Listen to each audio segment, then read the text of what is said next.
నూలు నూలులో శతాబ్దాల గౌరవం, పట్టు పరంపరకు ప్రతీక, సంప్రదాయానికి శాశ్వత చిరునామా సఖీ. నమస్తే, వెల్కమ్ టు సుమన్ టీవీ. నేను పద్మిని. ప్రస్తుతంతో పాటు ప్రముఖ ఆధ్యాత్మికవేత్త, ప్రముఖ న్యూమరాలజిస్ట్, లక్ష్మీ నరసింహస్వామి ఉపాసకురాలు శ్రీమతి స్రవంతి గారు మనతో పాటు ఉన్నారు. మాట్లాడదాం. నమస్తే అక్క. నమస్తే పద్మిని. రీసెంట్ టైమ్స్ లో మీరు కుక్కేకి వెళ్ళినట్టున్నారు కదా? కుక్కే సుబ్రహ్మణ్యేశ్వర స్వామి చాలా మంది కూడా వెళ్తూ ఉన్నారు కుక్కే. ఈ మధ్య ఇంకా ప్రాచుర్యం వచ్చేసింది కుక్కేకి కదా. కుక్కే సుబ్రహ్మణ్యేశ్వర స్వామి దగ్గరికి వెళ్ళటము, అక్కడ తెలుగు వాళ్ళకి తెలిసిన తర్వాత క్షేత్రం పరిడవిల్లకపోవడమా, అంతే కదా. మొత్తం మారిపోవాల్సిందే. ఎక్కడ ఉన్నారా స్వామి అని పరిగెట్టేస్తాం కదా. సరే, అయితే ఈ ఆశ్లేష బలి కానీ లేకపోతే సుబ్రహ్మణ్యుడికి చేసే విశేష ఆరాధనలు అక్కడ చాలా చాలా చాలా వైభవంగా జరుగుతాయి. అసలు మన కోరిక కానీ లేకపోతే పర్టికులర్గా ఈ ప్రాబ్లం నుంచి బయటపడాలి అంటే అక్కడికి వెళ్ళటం అనేది వింటూ ఉన్నాం.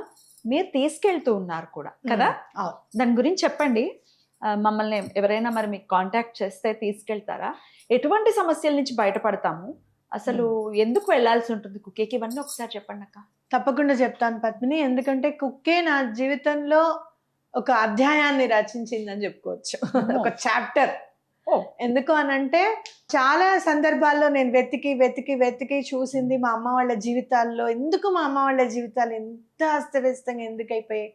అవ్వడానికి ఏమి అంత మరీ మూర్ఖులు కాదు, అంత మంచివాళ్ళు కాకుండా లేరు. సందర్భానుసారంగా ఆ టైంకి ఆ సిచ్యుయేషన్స్ ఎందుకు అట్లా క్రియేట్ అయ్యాయి అనేది నాకు అర్థం కాలేదు.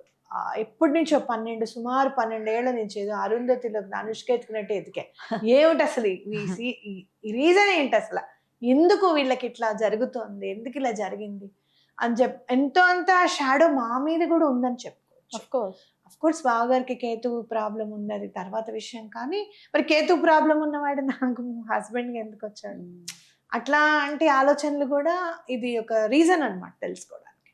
అలా 2 years బిఫోర్ నేను కుక్కేకి వెళ్ళినప్పుడు, అంటే వెళ్ళినప్పుడు మనం ఏదైతే టెంపుల్లో మనం పూజలు అవి చేస్తామో అది నాకు కల్లో కనిపించి, ఇంత పెద్ద లావు సర్పం పొడుగ్గా బ్లాక్ కలర్ అసలు నల్లగా నన్ను ఆ దారిన తీసుకుని వెళ్ళింది అనమాట కలలో.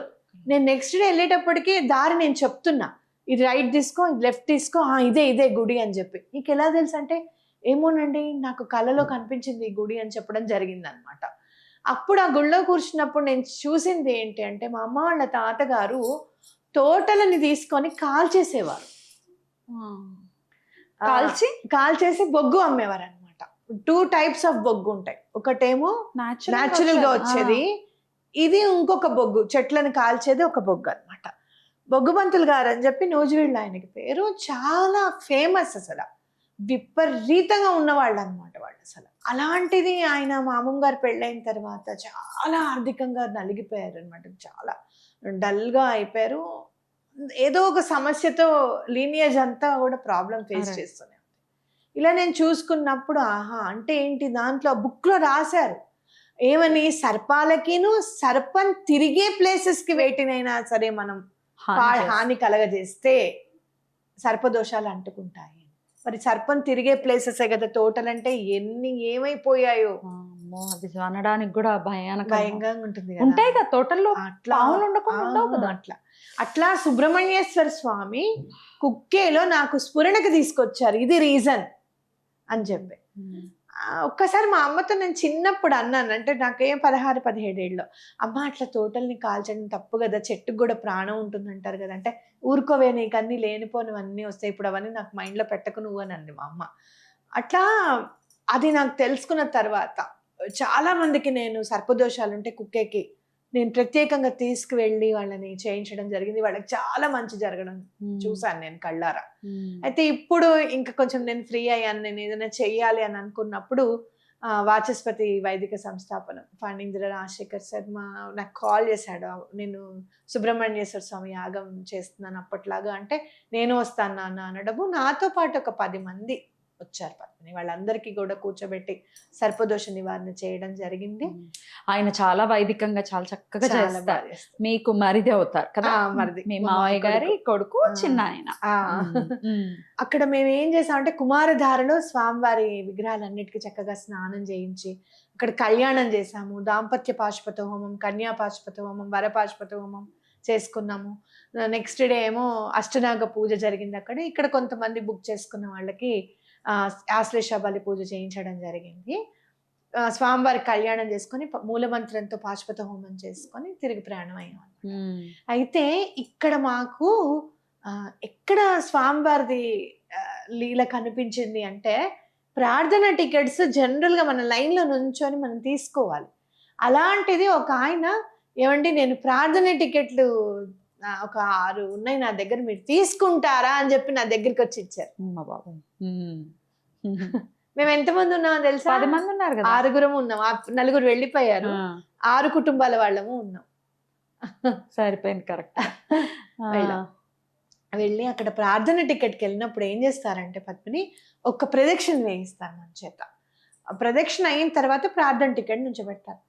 అప్పుడు వెలుగులోనే ఉన్నారు. మామూలుగా అక్కడ ట్యూబ్లైట్స్ అవి పెట్టారు కదా, దీపాల వెలుగులోనే చూసాను స్వామిని. కానీ ప్రార్థన చేసినప్పుడు స్వామి వచ్చి ఉన్నారు పద్మిని. అక్కడ ఎంత వెలుగు అనుకున్నావు. అక్కడ అసలు ఆ లోపల గుళ్ళో మూల విరాట్లో ఒక డివైన్ వెలుగు నేను అసలు మర్చిపోలేను. అసలు కళ్ళు మూసుకుని తెరిచినా కూడా చాలా అక్కడ స్వామి వచ్చేస్తారనమాట.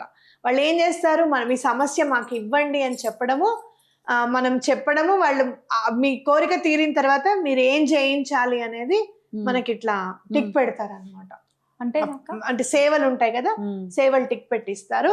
చక్కగా పుట్ట బంగారం కూడా మన చేతికి ఇచ్చి పంపిస్తారు. స్వామి పుట్ట బంగారం రూపంలోనే ఉంటారు కదా, ఆ పుట్ట బంగారం కూడా ఇస్తారనమాట మనకి. ఎంత అదృష్టమో చూడు అసలు, మనది మామూలు అదృష్టం కాదు అది. ఇంకా సర్పదోషం నివారణ అయ్యింది వెళ్ళిన వాళ్ళందరికీ అని చెప్పి అదే నాకు నిదర్శనంగా కనపడింది. ఇంకోటి, ఇలా ఎవరైనా తీసుకొని వచ్చి చేయించాలి దగ్గరుండి అని కూడా నాకు అనిపించింది. ఎవరైనా మరి మన వాళ్ళు మీకు కాంటాక్ట్ చేస్తే తీసుకెళ్తారు? తప్పకుండా తీసుకెళ్తాను, తప్పకుండా చేయిస్తాను. ఎటువంటి పరిస్థితి మీరు చేయిస్తున్నారంటే చాలా అందులో బోల్డ్ అంత జాగ్రత్త తీసుకుని కరెక్ట్ గా జరగాలి అని చెప్పి చేయిస్తారు, అందులో ఎటువంటి సందేహం లేదు. సో ఖచ్చితంగా ఒకవేళ ఈ ఆశ్లేష బలి అనాలా లేకపోతే దీన్ని ఆశ్లేష బలి అని అనాలి. ఇంకొకటి మీ అందరినీ దృష్టిలో పెట్టుకొని నేను అక్కడ పూజ ప్లేస్ ఒకటి ముందే ఆక్యుపై చేసుకుని వచ్చాను. ఏమనంటే ఆశ్లేష నక్షత్రం రోజే చేయించాలి మాకు ఈ ఆశ్లేష బలి పూజ అని చెప్పాను. ఎందుకంటే నక్షత్రాలన్నిట్లోకి ఆశ్లేష నక్షత్రం రిలేటెడ్ టు సర్పం. మీరు చూస్తే కనుక షేప్ కూడా అలానే ఉంటుంది అనమాట. ఆ రోజు చేసుకుంటే ఇంకా చాలా బాగా పనిచేస్తుంది అని చెప్పుకోవచ్చు. ఆయన అడిగాను, ఏమండి నాకు ఆషాఢ మాసం ఆశ్లేష నక్షత్రం రోజు మేము వస్తాం, మాకు ఇక్కడ మీరు ఎటువంటి పరిస్థితుల్లోనూ మాకు ఫుడ్ అకామిడేషన్ అన్ని మీరు చూడాలి, ఈ ప్లేస్ కూడా మాకు కావాలని చెప్పడం జరిగింది.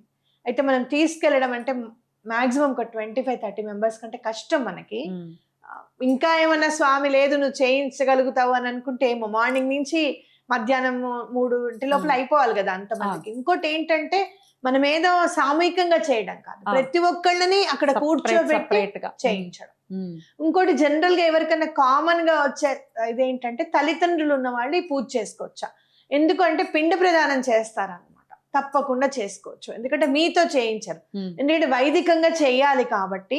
ఇప్పుడు ఇంట్లో కూడా చూడు, మనం పిలుచుకుంటాము, కర్త ఉంటారు కదా, ఆయనే తయారు చేస్తారు. మనం జస్ట్ మామూలుగా దండం పెట్టుకొని చేయి తిప్పడమే, వాళ్ళు ఇటు పెట్టాను అంటూ ఉంటారు. ఇక్కడ కూడా అంతే అన్నమాట. అది కూడా మనం చేయనివ్వరు, పక్కకు కూర్చోబెట్టి సర్పాలకు కాబట్టి వాళ్లే చేస్తారు అనమాట. హోమం కూడా ఉంటుంది చక్కగా. అదేంటి సర్పానికి ముగ్గు వేసి చక్కగా 76 మండలాలు వేసి సూర్య చంద్రుల్ని కూడా వేసి అది చాలా బాగా చేస్తారు అనమాట. కాబట్టి చేయించుకుంటే చాలా మంచిది. రైట్, అద్భుతం అక్క. సో ఖచ్చితంగా ఒకవేళ ఎవరైనా చేయించుకోవాలి, మాకు కరెక్ట్ గా వైదిక విధానంలో మేము చేయించుకోవాలి అనుకుంటే కనుక స్రవంతి గారి నంబర్ కనిపిస్తుంది కదా, ఖచ్చితంగా కాంటాక్ట్ చేయండి. డీటెయిల్స్ అన్ని ఫర్దర్ డీటెయిల్స్ అన్ని ఇవ్వడం జరుగుతుంది. అద్భుతం అక్క, చాలా చక్కగా చేసుకుని వచ్చారు. చాలా సంతోషం. కృతజ్ఞతలు అక్క. నమస్తే.